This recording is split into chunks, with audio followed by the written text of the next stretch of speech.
Minister, as I say, people are choosing between eating and heating in this country, and the government policy in relation to addressing fuel poverty by retrofitting homes is either whole duck or no dinner. We either do a deep retrofit or we don't do anything, and that's not good enough. Now, Minister, the SRI report on energy poverty is showing that 550,000 households, the equivalent of 1.3 million people, are in crisis at the moment in terms of energy poverty, and we are failing these people on a day-to-day basis. In December 2022, the Government published the Energy Poverty Action Plan. The plan set out the range of measures introduced to ensure that those least able to afford increased energy costs are supported and protected to adequately heat and power their homes. The implementation of the Action Plan has been monitored by the cross-departmental interagency steering group chaired by my department. The inaugural Energy Poverty Stakeholder Forum was held in July last year. The forum provided a platform for stakeholders to collaborate, to assess progress on objectives from across the action plan, and to share new ideas to combat energy poverty. A report on the recommendations and outcomes of the Energy Poverty Stakeholder Forum was published on gov.ie. An annual report outlining progress under the various actions of the plan will be published in the coming weeks, and public consultation will soon commence on a revised action plan to be published later this year. To support households in the near term, in Budget 2024, Government approved a new tranche of electricity credits, with over 2.2 million households benefiting from from €450 in total per household. 3 payments of €150, including VAT, are being made between December 23 and upcoming next month, April 24, at a cost of just over €1 billion. The Government also provided for a suite of one-off social welfare finance supports to assist people with the cost of living, including a lump sum of €300 to all fuel allowance recipients in November 2023. Ultimately, the best way to combat energy poverty in the long term will be to continue the investments that we've already discussed to improve the energy efficiency of homes, to boost renewable energy adaptation and increase interconnection with Europe to help reduce electricity costs. Minister, in the first 10 months of 2023, 724 gigawatts of wind energy was wasted in this country due to curtailment, where it couldn't be used. And look, that's set to increase to about 15% over the coming years because of the way our grid is.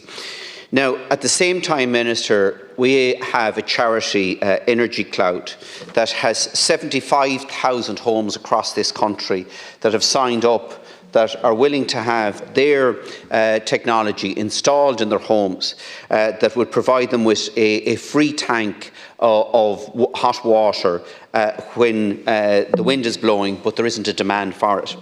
Now, Energy Cloud do not have the €300 per home to upgrade those 75,000 homes of people in fuel poverty around this country. And can I ask you, Minister, would you consider working with Energy Cloud to facilitate them doing that?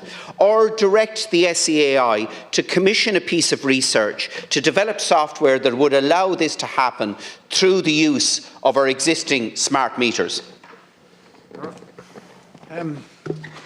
I helped launch Energy Cloud out in Clondalkin, I think last year, the year before last, and I absolutely support the initiative, and I think it is part of the solution to address energy poverty, to lower emissions, to make more efficient use of our renewable energy power. So yes is the answer. Now, the exact mechanisms in terms of how it evolves and develops, we obviously has to be within European and other laws, but absolutely I believe it has a vital role to play and can be part of the solution to both energy poverty and cutting our emissions and enhancing renewable power.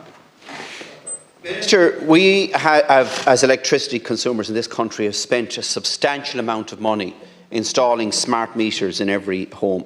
We've 1.6 million smart meters installed presently. Will you give a commitment here that you will ask the Sustainable Energy Authority of Ireland to commission a piece of research to use that technology that's been installed in homes so that it could be used to facilitate initiatives such as Energy Cloud or any other similar initiatives. And I know another one is the one by Glendemplex in using their innovative storage heaters, quantum heaters, that could act as battery storage in this country, providing an income for some of those fuel poverty homes at present. Minister, do you not think there's something fundamentally wrong that we have 1.6 million smart meters installed and yet we have only 300,000 people registered to actually get the data? And why has the regulator not ensured that the software and technology has been developed online to allow people to access that data? I agree with all three deputies. I think there's huge potential for us in the use of the smart metering system to improve energy savings, improve the use of our wind power particularly, and solar power. And I also would agree that the application or the widespread deployment of solar is going to be a major part, even in cloudy Ireland, of the energy future. So I absolutely agree that all three of those initiatives is something we should advance at full speed in every way we can. I think I'm glad the Deputy Naughten mentioned SAI and they have a role, but I also think the regulator has possibly the key role. And I think it has taken us time to get to the scale of smart metering we have now, but we're within sight to having universal access to smart metering. And that then makes it much easier for us to be able to deploy them in a way that's much more effective and to increase the use of them for variable charging and other mechanisms that will see their real benefit coming through. So I would look forward to any recommendations from the committee in that regard. From my perspective, that's exactly the direction we need to go. It's the characteristics of this new energy system is a balancing system where we really ramp up demand when the volume of renewable power is there, and we manage efficiently when it's not. So on what all three deputies have said, I 100% agree.